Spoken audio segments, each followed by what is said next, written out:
May I be recognized? The gentleman, Congressman Valeriano, is hereby recognized. Mr. Speaker, distinguished colleagues, I rise today on a matter of personal and collective privilege. May the House know the nature of the personal and collective privilege. Mr. Speaker, I rise to defend the honor and dignity of this institution. The gentleman has 10 minutes. Please proceed. Thank you, Mr. Speaker. Last December 1, 2025, this House imposed a 60-day suspension upon Honorable Francisco A. Barsaga for serious violation of the House, with a stern warning that repetition of similar misconduct would merit more severe sanctions. Despite this, Congressman Barsaga has continued his defiance. Mr. Speaker, his defiance, these acts committed through his official congressional platforms flagrantly violate Section 141 or Rule 20 of our rules. Mr. Speaker, discipline without enforcement renders our authority meaningless. The continuing defiance of Congressman Barsaga must be addressed immediately. Thank you, Mr. Speaker. Thank you very much. Majority Leader, Mr. Speaker. Mr. Speaker, may we know the pleasure of the gentleman? Yes, Mr. Speaker, may we know from the gentleman from the 2nd District of Manila if he will be amenable to some questions for interpellation. Is the gentleman willing to answer some questions and interpellation? Gladly, Mr. Speaker. The gentleman may proceed. Thank you, Mr. Speaker. Mr. Speaker, may we know from the gentleman from the 2nd District of Manila the rationale or the basis for his request that the Committee on Ethics be to continue or to investigate the contents of his privileged speech. Mr. Speaker, gentleman from Rizal, ang ilan po sa mga violation at nakita namin na pang-abuso muli ni Congressman Barsaga, babasahin ko lamang po na ito ay pinos niya. NUP congressman received bribes from Enrique Razon in various gatherings in Soler prior to the 2025 election in exchange for supporting Speaker Martin Romualdez. Isa pong malaking kalokohan at kasinungalingan. At ang isa pa po, Congressman Romeo Acop's death will not stop him from facing justice. He must be investigated for involvement in the flood control corruptions. Ito pa po.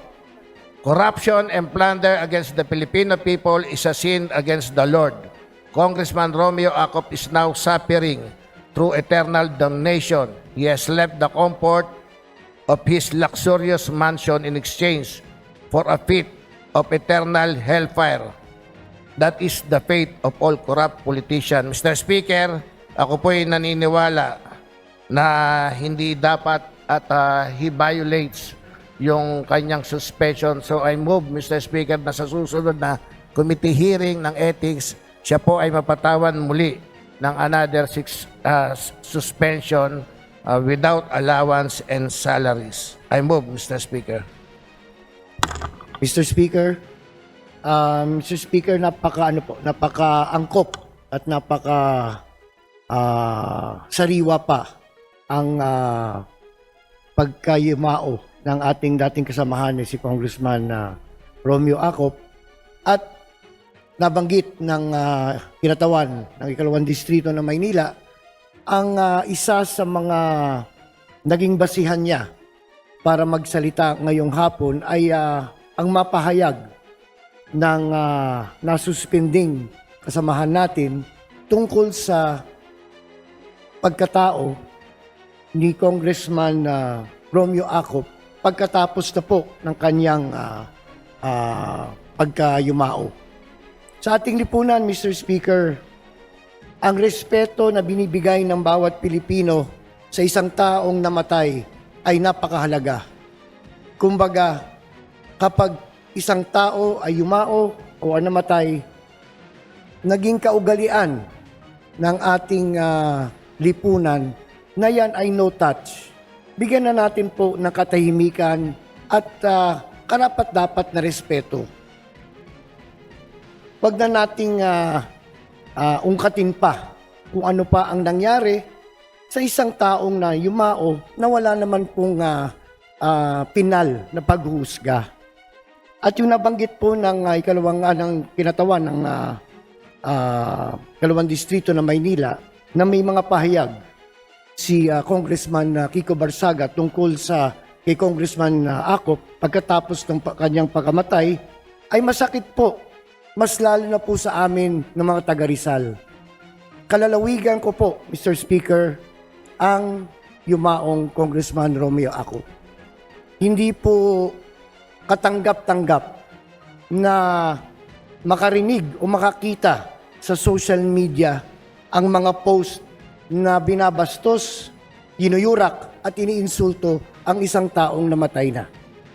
Kaya bilang isang pagdagdag na katanungan sa kinatawan ng ikalawang distrito ng Maynila, sa tingin po ba, Mr. Speaker, ng kagalang-galang na Congressman Valeriano, yan po ba'y sapat na para iatas ang committee ng ethics na magkaroon ng pag-imbestiga o pagsusuri sa mga nabanggit niyang mga gawain ng ating kasamahang Congressman Barsaga, Mr. Speaker?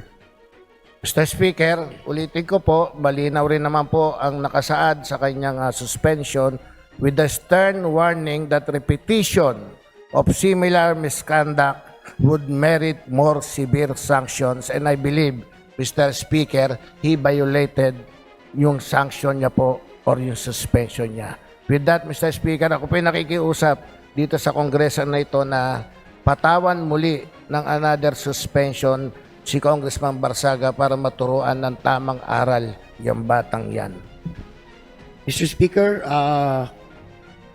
this representation is satisfied with the answers or by the replies given by the gentleman from the 2nd District of Manila, and I concur with his request, Mr. Speaker. No more questions, Mr. Speaker. That's all, Mr. Speaker. Maraming salamat po.